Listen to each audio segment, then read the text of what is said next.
Chers frères et sœurs, nous sommes le vendredi 8 mai 2020. L'évangile d'aujourd'hui commence par cette parole de Jésus. Que votre cœur ne soit pas troublé, que votre cœur ne soit pas bouleversé. Si certains d'entre nous, si nous traversons un moment d'angoisse, d'inquiétude, de tension, d'épreuve, de crise, de peur, de tristesse, de déception ou de découragement, voire la dépression, si nous n'arrivons pas à voir l'autre bout du tunnel, rappelons que cette parole, que votre cœur ne soit pas bouleversé, cette parole s'adresse à vous tous, à nous tous, de manière personnelle. Écoutons d'abord l'évangile de ce jour, de Saint Jean, chapitre 14, versets 1 à 6.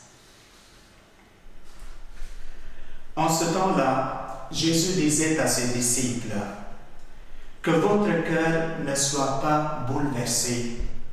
Vous croyez en Dieu, croyez aussi en moi. Dans la maison de mon Père, il y a de nombreuses demeures. Sinon, vous aurais-je dit, je pars vous préparer une place. Quand je serai parti vous préparer une place, je reviendrai et je vous emmènerai auprès de moi, afin que là où je suis, vous soyez vous aussi. Pour aller où je vais, vous savez le chemin. » Thomas lui dit, « Seigneur, nous ne savons pas où tu vas. Comment pourrions-nous savoir le chemin ?» Jésus lui répond, « Moi, je suis le chemin, la vérité et la vie. Personne ne va vers le Père sans passer par moi. » Acclamons la parole de Dieu.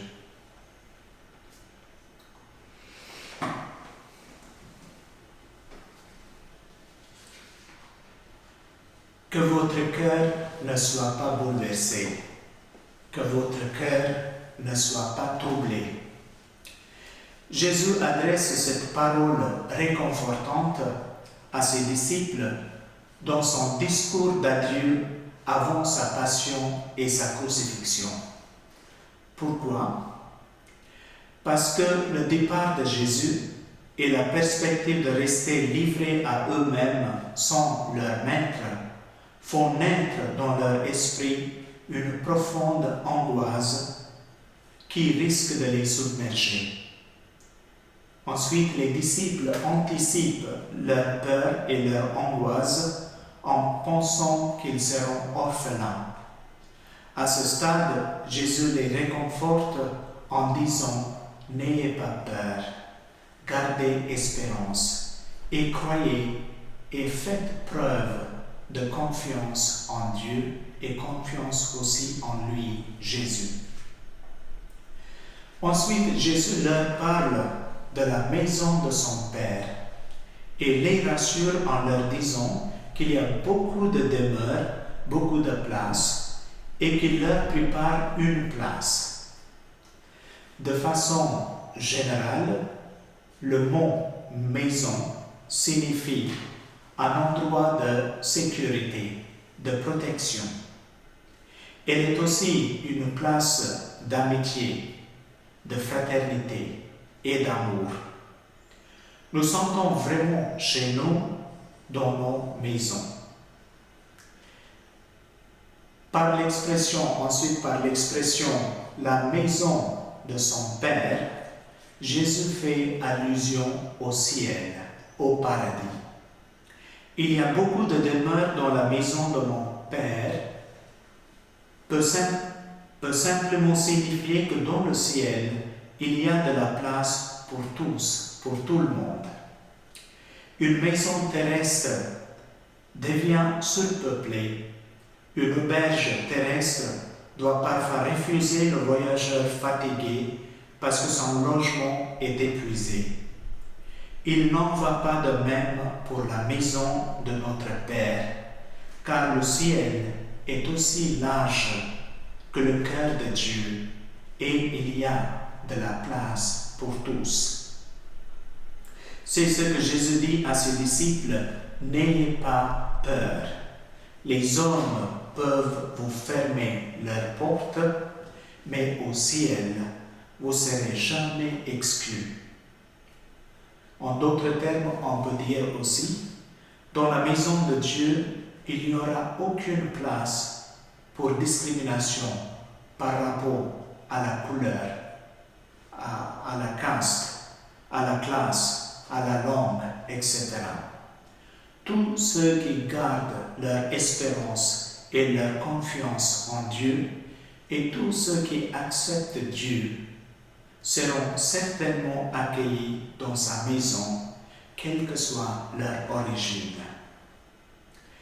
Ensuite, dans l'Évangile, quand Jésus dit « Lorsque je serai allé vous préparer une place, je reviendrai et je vous prendrai avec moi, si bien que là où je suis, vous serez vous aussi. Quant au lieu où je vais, vous en savez le chemin. » Quand il dit cette parole, le disciple Thomas, qui était à la fois sceptique et réaliste, a parlé au nom de tous les disciples en disant « Nous ne savons ni où tu vas, ni comment nous y arriverons par nos propres moyens. » De fait, on peut dire que Thomas était une personne très pratique, terre à terre, qui voulait voir la carte et les points de repère indiquant le chemin exact qui mènerait au refuge souhaité. Thomas représente chacun d'entre nous également, parce que nous aussi, nous voulons avoir des indications et des directions précises quand nous voyageons ou quand nous faisons des randonnées dans les forêts ou dans les montagnes. Et ensuite, il est vraiment frustrant de ne pas avoir une carte de route dans un endroit qu'on ne connaît pas. À ce stade, il faut remarquer et comprendre une chose très importante. De fait, Jésus parle à ses disciples sur un registre spirituel, mais ses disciples le comprennent et pensent toujours sur un registre terrestre. Jésus répond à Thomas en disant que « Je suis le chemin, la vérité et la vie. Personne ne va vers le Père sans passer par moi. » C'est la phrase centrale de l'Évangile d'aujourd'hui. D'abord, Jésus proclame « Je suis le chemin ». Lui seul connaît le chemin vers le Père, car il a été avec le Père depuis le début, avant même que le temps et la création n'existent. Jésus nous donne plus qu'une feuille de route et un guide. Le chemin que Jésus propose donc n'est pas une chose ou une direction. Le chemin qu'il nous propose, c'est lui-même. C'est une personne, c'est Jésus lui-même. Il faut le suivre. Pour cela, il faut d'abord et avant tout avoir sa connaissance de manière personnelle et intime.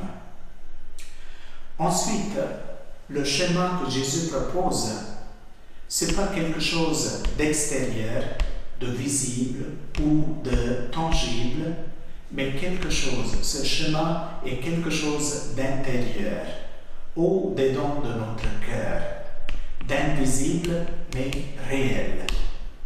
Quand Jésus dit « Je suis le chemin », de fait, il prépare notre cœur pour aller vers la maison de son Père, vers la maison de Dieu.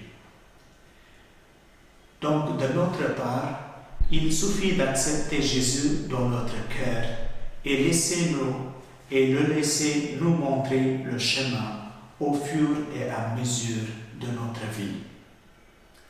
Ensuite, concernant la vérité, beaucoup de manière générale peuvent dire « Je vous ai appris la vérité ». Seul Jésus peut dire « Je suis la vérité ». Donc la vérité ici, non plus c'est une chose, mais la vérité est aussi d'abord et avant tout, c'est une personne, c'est Jésus. Il possède en lui la plénitude de la vérité.